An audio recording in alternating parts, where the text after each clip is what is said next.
you're not missing anything. I will try to confine my remarks to about 10 minutes as requested.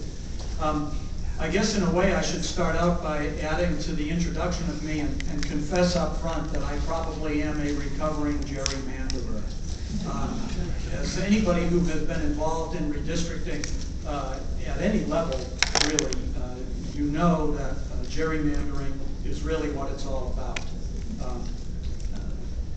Abuse of redistricting through gerrymandering is nearly as old as drawing districts themselves have been.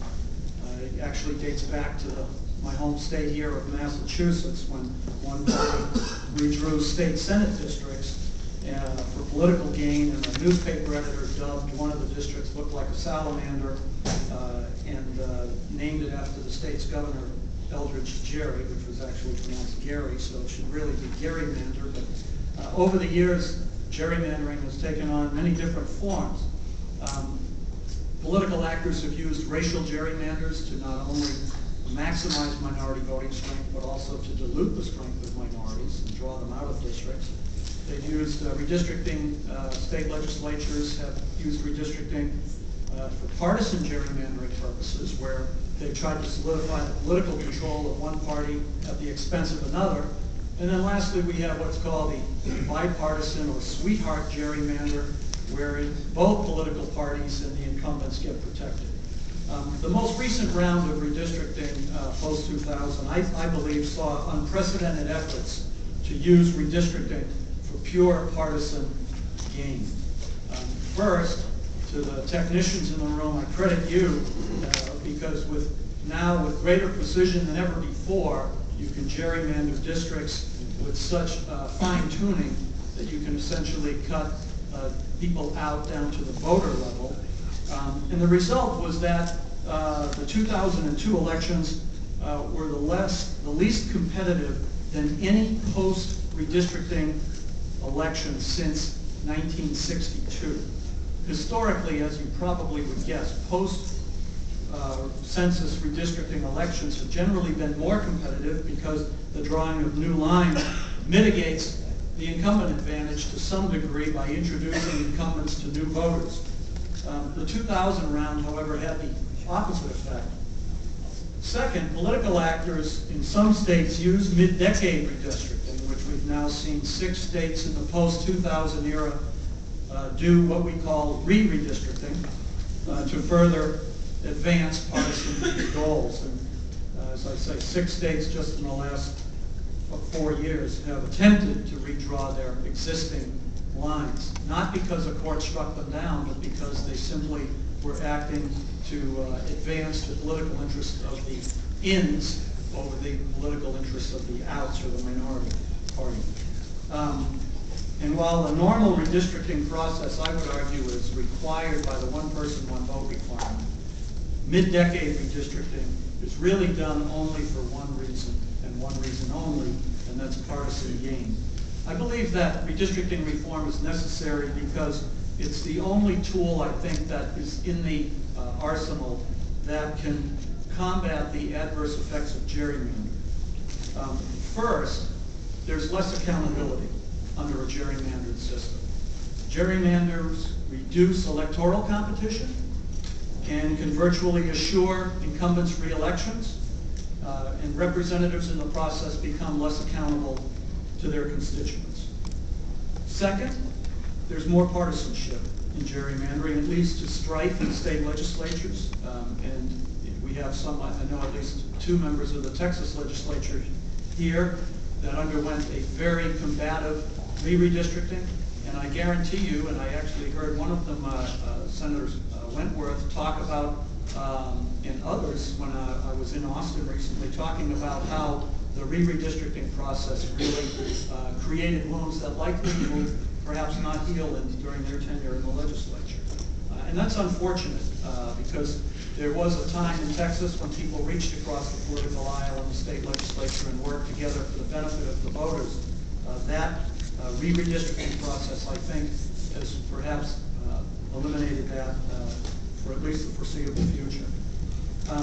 And as you would probably guess, when you not only contribute to polarization in the state legislature, You also increase the polarization in Congress inside the Beltway in Washington.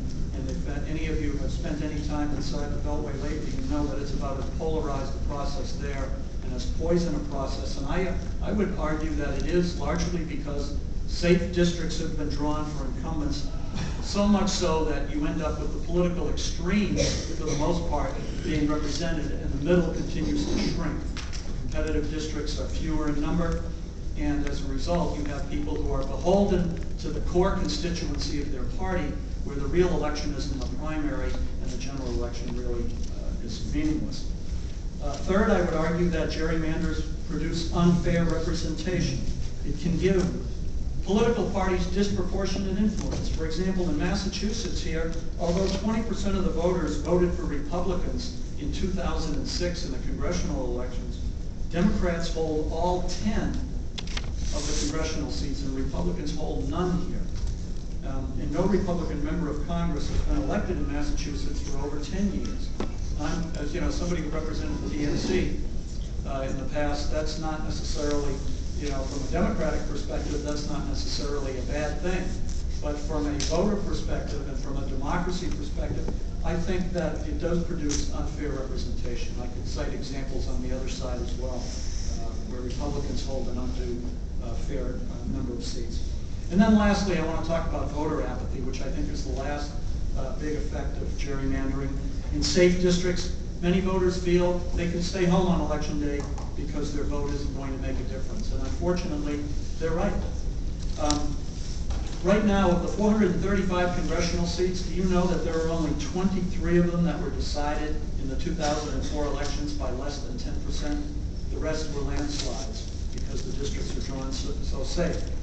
98% of the incumbents got reelected in 2004, and that number continues to actually grow over the last 20 years. The percentage seems to increase. And as I said before, 6 states have done partisan redistricting in mid-decade.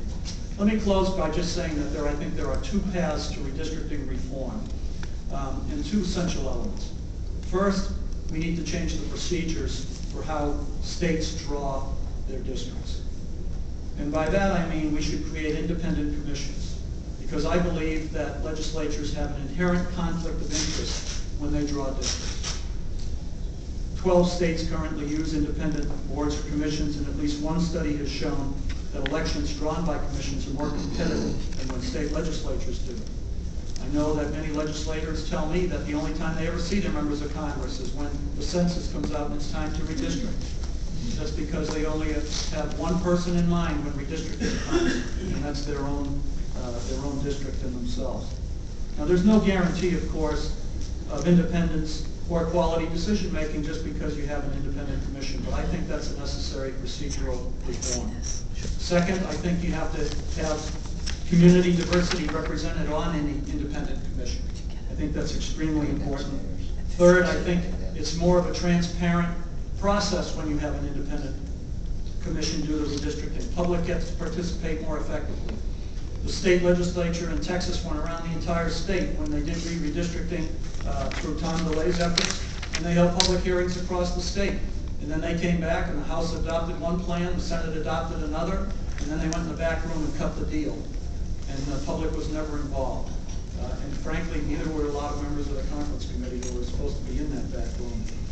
And then lastly, I think we should eliminate the requirement of mid-decade redistricting. I think that's a procedural reform. I think it should be limited once to every 10 years. And substantively, I think there are 5 different criteria that need to be followed. First, we have to comply with the Voting Rights Act, obviously, in the U.S. Constitution's one person, one vote rule. Second, we should draw districts that are more politically competitive. Not necessarily all districts should be completely competitive, because in a particular year, if all the districts are 51-49 and one party has a really good year, say like the Democrats did last year, then you get a wholesale swing of all the districts. I think it's okay to have districts where Republicans are safe in some seats and Democrats are safe in another. But I think we need more districts where they're competitive in the middle, because I think we'll end up producing legislators who are willing to work on both sides of the aisle. I think third, partisan fairness is important. We shouldn't draw districts in a way that advantages